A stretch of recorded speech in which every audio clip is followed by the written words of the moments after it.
c'est un plaisir de vous présenter une étude sur l'économie fribourgeoise et d'une manière plus approfondie sur la bioéconomie. Lorsque l'on parle de compétitivité d'un canton, en fait, souvent l'on se base sur des études qui apparaissent toutes les années. Par exemple, l'étude de l'UBS, l'indice compétitivité, qui met le canton de Fribourg en 12e place, ou le Crédit Suisse, indice qualité de la localisation, qui le place en 22e place. Nous ne pouvons pas nous contenter de ces indices. C'est pour ça que nous, en fait, nous nous basons sur les indices performance économique tels qu'ils ont été développés avec l'Institut de Michael Porter, avec qui nous collaborons, où nous regardons différents types de critères, mais uniquement des critères quantitatifs et faits. Nous regardons les critères de performance économique générale, tels que le PIB par habitant, le PIB par emploi, qui nous permettent de déterminer la productivité, la valeur ajoutée par emploi, l'emploi, la croissance de l'emploi, les exportations, et aussi des indices plus dynamiques, tels que l'innovation, est-ce qu'il y a l'investissement dans les venture capital, évolution des firmes à fort potentiel de croissance, la création de nouvelles entreprises notamment. Bien sûr, tous les éléments de droite ont une influence sur les résultats de gauche en termes de PIB, en termes de productivité, en termes de valeur ajoutée. C'est pour ça que ce matin, je vais me concentrer uniquement sur les principaux domaines tels PIB par habitant, par emploi, valeur ajoutée par emploi, croissance de l'emploi. Premièrement, on se regarde le PIB par habitant des cantons suisses. Voilà, la presse souvent relate et dit « Ah, mais regardez le canton de Fribourg, regardez ses performances économiques ». Le canton de Fribourg arrive vraiment parmi le peloton de tête en 23e position. Mais souvent, on n'explique pas aussi, c'est que dans le canton de Fribourg, par rapport à d'autres cantons, nous avons un progrès démographique qui est plus important, donc on divise la richesse par un nombre plus grand de personnes. On a une structure de la population relativement jeune, on compte les têtes, mais elle n'est pas encore productive. On a des pendulaires qui habitent dans le canton, donc qui produisent ailleurs, mais on compte les têtes. Et c'est pour ça que ce type de tableau est peut-être relativement illustratif, mais il n'illustre pas en tout cas la situation du canton de Fribourg. C'est pour ça que nous nous intéressons plutôt à la productivité que l'on peut traduire par le PIB, mais par emploi. Et là, alors, on voit que les résultats sont relativement différents. Là, le canton de Fribourg arrive par exemple en 14e position, un peu en dessous de la moyenne suisse, mais cela relate beaucoup mieux en fait la performance économique du canton en termes de productivité, puisque la prospérité d'une région, elle dépend de la valeur qui a été créée dans cette région, et cette valeur dépend bien de l'activité des entreprises, donc de leur productivité. Et bien sûr, si on a une forte productivité, on doit avoir une forte valeur ajoutée. Il y a aussi des statistiques de l'Office fédéral qui nous donnent maintenant les statistiques sur la valeur ajoutée. Normalement, les résultats devraient être semblables, puisque sur la plus productivité, plus valeur ajoutée. Et c'est ce que l'on voit si on regarde les statistiques sur la valeur ajoutée par emploi. On voit là que le canton de Fribourg, par exemple, est en 13e position.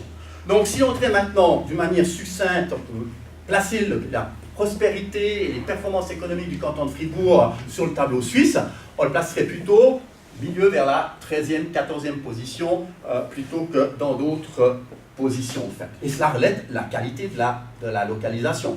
Mais ce qui est très important, c'est de voir l'emploi. Ici, on a uniquement regardé l'emploi. Je vous montre ici le canton de Fribourg suisse. On voit que, d'une manière générale, par rapport à la moyenne suisse, le canton de Fribourg, en termes d'évolution de l'emploi, suit l'évolution fédérale.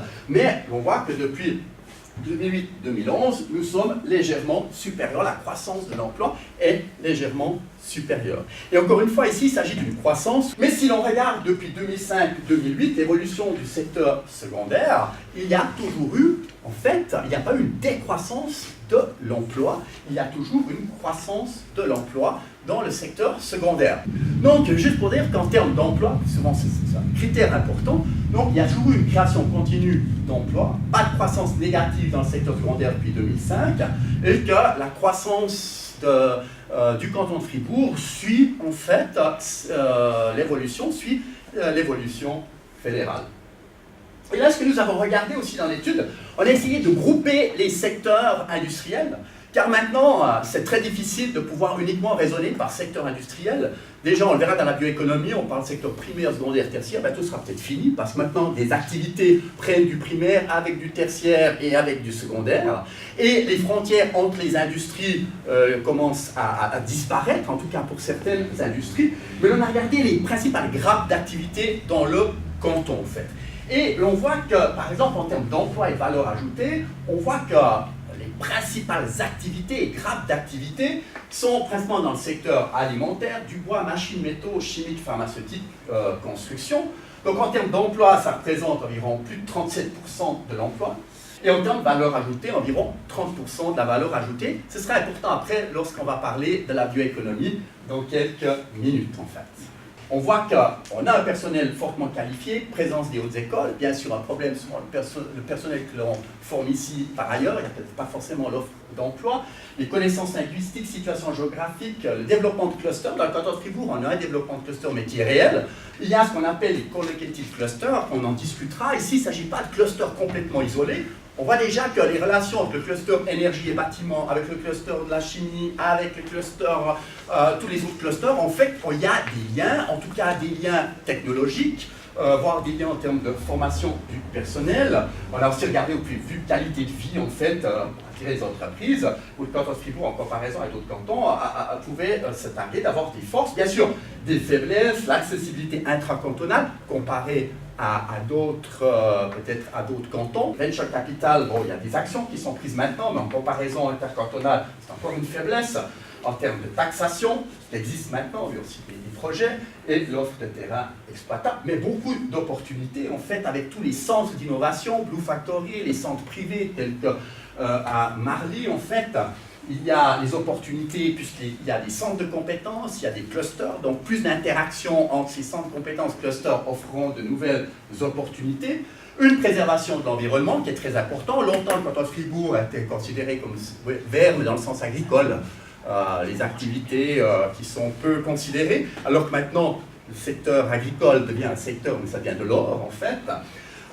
Nous avons un développement de technologies qui sont en relation avec la deuxième étude, la bioéconomie. Un développement démographique quand même favorable, les compétences linguistiques, si vous regardez par rapport aux personnes qui sont dans d'autres régions, ou à Zurich ou à Genève. Et un point important, c'est cette collaboration entre le milieu économique et le gouvernement cantonal. Bien sûr, des menaces, il y a quand même des pôles d'importance Berne, Vaud, qui sont très importants justement, et donc qui constituent une menace pour le canton. Fuite des cerveaux, en fait, qui sont tirés justement par d'autres pôles.